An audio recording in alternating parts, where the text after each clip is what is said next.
శ్రీమాత్రే నమః. శ్రీ లలితా పరమేశ్వరి తల్లి పాద పద్మాలకి నమస్కార సాష్టాంగ ప్రణామాలు. శ్రీ సచ్చిదానంద సమర్థ సద్గురు సాయినాథ్ మహారాజ్కి నమస్కార సాష్టాంగ ప్రణామాలు.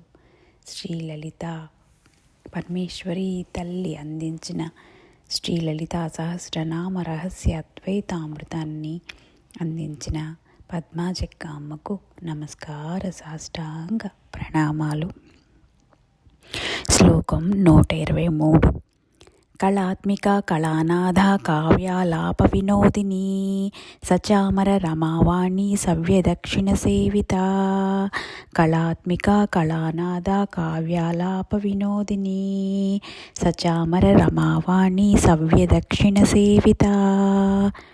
నామార్థము: కళాత్మిక కళల స్వరూపము, కళానాథ కళలకు అధినాయకి, కావ్యాలాప వినోదిని కావ్యముల ఆలాపనలను వినోదించేది, సచామర రమావాణి సవ్యదక్షిణ సేవిత ఎడమవైపు లక్ష్మీదేవి కుడివైపు సరస్వతీదేవితో వింజామరల సేవ చేయించుకునేది.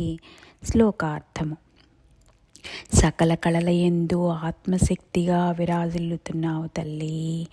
కావ్యముల ఆలాపనలో ఆనందించు ఆనంద రూపిణివి నీవే.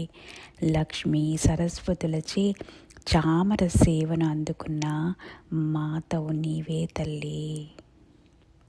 అద్వైతార్థము: కళాత్మిక 64 కళలు తన నుండి ఉద్భవించినవని సకల కళా స్వరూపిణి కళాత్మిక అన్నారు. కళానాథ సకల కళలకు అధినాయకురాలు, శక్తి. అందుకే శక్తిని కళానాథ అని కీర్తించారు. కావ్యాలాప వినోదిని త్యాగరాజు, సంత్ కబీర్ లాంటి వారు చక్కటి కవితలను గానం చేయట ద్వారాగా పూర్ణ స్థితులను పొందారు. కవితలన్నీ అనంత దివ్య పదార్థములుగా కీర్తిస్తూ మానవాళికి మేలు చేసే సూక్తులతోనూ మానవత్వానికి దైవత్వానికి మధ్య ఉన్న అభినాభావ సంబంధం గురించి కావ్యాలను ఆలపించుట వలన ఆస్వాదించే వారిలో కుండలిని శక్తి సంతోషంతో జాగృతి చెందుతుందని కావ్యాలాప వినోదిని అని కీర్తించారు. సచామర రమావాణి సవ్యదక్షిణ సేవిత వింజామరలు చేతపోని లక్ష్మీ సరస్వతులు ఎడమ కుడి ప్రక్కలను నిలబడి విసురుతూ సేవించబడుతున్నది కనుక సచామర రమావాణి సవ్యదక్షిణ సేవిత అంటారు. సాధకులలో కుండలిని శక్తి జాగృతమైనప్పుడు వారికి సకల ఐశ్వర్యములు, సకల జ్ఞానములు ఎడమ కుడి ప్రక్కల వెన్ను దన్నుగా ఉండి దివ్య సుఖమును కలుగు చేస్తాయి అని, అనంత వ్యాపక శక్తితో కూడిన ఆత్మజ్ఞానం లభిస్తుందని అంతరార్థము అని పద్మాజక్క అమ్మ మనకి వివరించారు. పద్మాజక్క అమ్మకు నమస్కార సాష్టాంగ ప్రణామాలు.